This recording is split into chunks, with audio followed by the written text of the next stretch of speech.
Saudara, umat Islam Palestina khususnya yang bermukim di wilayah Gaza menyambut Ramadan kali ini dalam suasana suram dan penuh kesedihan. Mereka tetap menjalankan ibadah sholat di bulan puasa di reruntuhan masjid yang hancur dihantam rudal dan bom Israel. Ramadan kali ini terasa sangat berbeda bagi warga Palestina, khususnya yang bermukim di Gaza. Selain bencana kelaparan, umat Muslim Palestina saat ini tidak menjalankan ibadah sholat di dalam masjid akibat ratusan masjid yang ada di wilayah Gaza hancur terkena serangan udara militer Israel. Pihak berwenang Palestina melaporkan sedikitnya 1.000 masjid hancur. Di Rafah, jemaah termasuk anak-anak berkumpul untuk sholat Jumat di tengah reruntuhan Masjid Al-Farouq. Masjid Al-Farouq merupakan salah satu masjid terbesar serta tertua di kota Rafah. Pihak berwenang Palestina melaporkan sedikitnya 1.000 masjid hancur akibat serangan Israel. Kini warga Palestina di jalur Gaza melaksanakan sholat berjemaah di luar ruangan atau di sekitar reruntuhan bangunan masjid. Hancurnya masjid membawa kesedihan tersendiri bagi warga Gaza.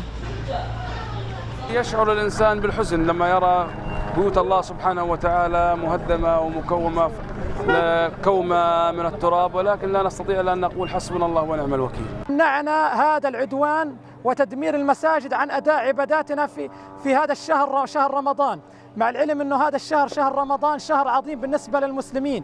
هذا الشهر يقدسونه جميع المسلمين، فلن يمنعنا ولن يوقفنا تدمير المساجد، مع العلم أن أغلب مساجد قطاع غزة مدمرة بالكامل، ولكن إن شاء الله صامدون إن شاء الله عز وجل. إذا هدموا المسجد سنصلي بجوار المسجد.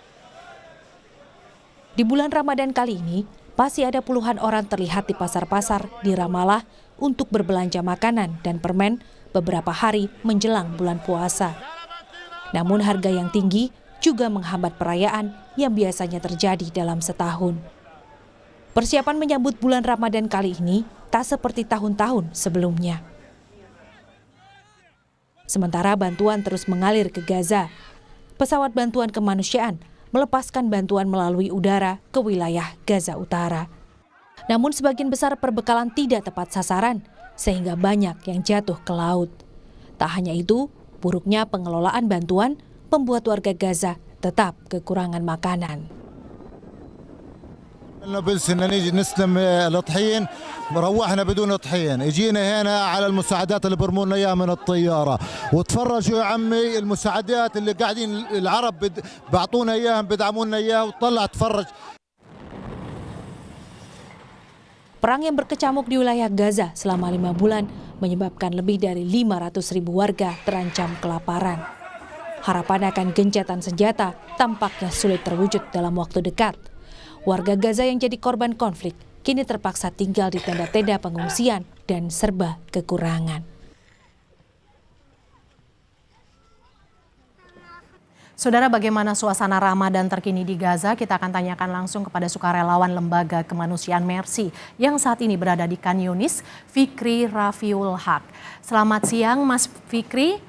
Selamat siang waktu Jakarta, selamat pagi waktu Gaza, Mas Fikri. Bagaimana warga Gaza menjalani Ramadan mereka di tengah perang yang masih berkecamuk? Iya, selamat pagi waktu Gaza, Mbak Mercy. Memang bulan suci Ramadan ini masyarakat Palestina tentunya menjalankan dengan cukup berbeda dengan tahun lalu, di mana tahun lalu mereka masih mempunyai keluarga yang lengkap, mereka juga masih memiliki tempat tinggal, dan juga mereka masih memiliki masjid untuk melaksanakan sholat tarawih maupun sholat ibadah lainnya. Namun berbeda dengan tahun ini, mereka hanya bisa melaksanakan sholat tarawih di tempat yang fasilitas yang seadanya. Mereka hanya bisa memanfaatkan halaman masjid, sedangkan masjidnya pun sudah hancur dan sudah hancur total, tidak bisa dipakai lagi. Dan banyak juga masyarakat yang menjalani bulan suci Ramadan ini dengan tidak lengkap anggota keluarganya, dan juga tidak memiliki tempat tinggal yang memadai untuk mereka beristirahat, karena sudah ratusan ribu rumah warga sudah dihancurkan oleh pihak Israel. Sehingga memang bulan suci Ramadan ini mereka menjalani dengan penuh kesabaran. Mereka juga banyak hari ini yang berpuasa namun tidak mengikuti sahur karena keterbatasan stok makanan ataupun bahan pangan yang mereka miliki sangat menipis, dan juga bantuan-bantuan yang juga mereka dapatkan juga sangat menipis begitu, karena perlu ketahui juga sampai detik ini pihak Israel masih terus melakukan blokade-blokade terhadap bantuan-bantuan, sehingga jumlah bantuan yang masuk ke jalur Gaza itu sangat sedikit, jauh dikatakan dari cukup, karena memang terdapat 2,5 juta warga yang saat ini tinggal di jalur Gaza di bawah apa namanya di bawah agresi militer Zionis Israel ini.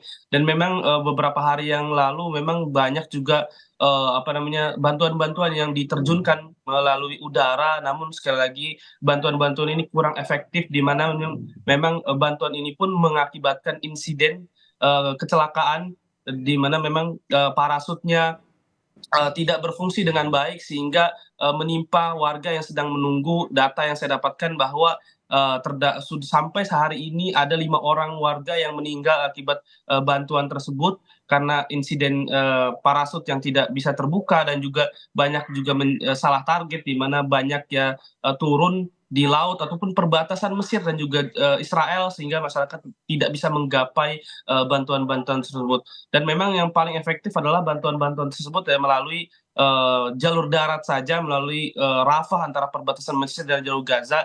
Dan seharusnya negara-negara lain yang memiliki hubungan baik dengan Israel begitu harus melakukan penekanan-penekanan terhadap Israel untuk membuka border Rafah untuk melakukan bantuan-bantuan, karena di sana terdapat ribuan truk yang sudah sedang mengantri untuk masuk ke jalur Gaza. Dan kondisi di jalur Gaza ya sangat memburuk, bahkan kelaparan melanda begitu dahsyat, dan saat ini sudah total 27 orang yang meninggal akibat dehidrasi dan juga malnutrisi yang dirawat di Rumah Sakit Kamal Udwan di Gaza Utara maupun di Rumah Sakit Al-Shifa yang ada di Gaza City. Dan masih banyak lagi yang kelaparan, dan bukan hanya kelaparan, namun saat ini ada 700.000 warga yang terjangkit penyakit menular begitu, yang kondisinya mereka membutuhkan sekali obat-obatan dan juga penanganan medis yang darurat, karena penyakit-penyakit menular ini terus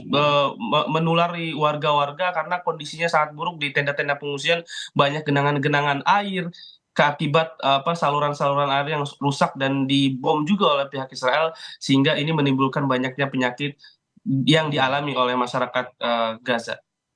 Mas Fikri, dengan situasi seperti yang Anda jelaskan tadi, lantas bagaimana dengan stok makanan untuk sahur dan berbuka warga? Seperti apa yang dilakukan oleh warga dengan situasi ini? Ya, seperti yang saya sampaikan bahwa tadi mereka banyak yang tidak sahur, ataupun mereka hanya sahur dengan makanan seadanya, misalnya kentang rebus ataupun makanan-makanan kaleng, karena mereka hanya memiliki itu. Bahkan mereka mendapatkan makanan saja sudah sangat bersyukur sekali. Mereka sebelum datang bulan suci Ramadan ini, bahkan mereka juga sebenarnya sudah sering berpuasa, karena sekali lagi bantuan masih sangat sulit. Mereka hanya bisa memakan 1 hari sekali atau bahkan 2 hari sekali, saking sulitnya makanan yang mereka miliki begitu, stoknya yang sangat menipis.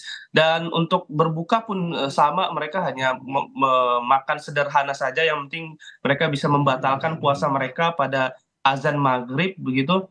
Dan tidak ada makan besar atau jamuan besar yang ada di jalur Gaza, karena kita tahu kondisinya sangat sulit. Mereka tidak memiliki pekerjaan, mereka kehilangan semua anggota keluarga mereka juga kehilangan rumah mereka, dan mereka hanya bisa bertumpu dengan bantuan-bantuan internasional yang masuk ke jalur Gaza, sedangkan bantuan-bantuan ini juga masih sangat sulit. Dan solusinya adalah gencatan senjata, yang memang pada awal Ramadan ini memang pupus gencatan senjata tidak bisa diadopsi begitu, namun informasi yang saya dapatkan bahwa akan adanya diskusi mengenai gencatan senjata pada minggu depan antara kedua belah pihak yang dimediasi oleh Qatar, Mesir, dan juga Amerika Serikat. Baik, terima kasih Fikri Rafiul Haq, sukarelawan Lembaga Kemanusiaan Mercy yang saat ini berada di Khan Yunis. Terima kasih sudah bergabung di Kompas Siang, Mas Fikri. Semoga lancar ibadah puasanya, dan semoga lancar dan juga selamat dalam menjalankan misi kemanusiaan di sana.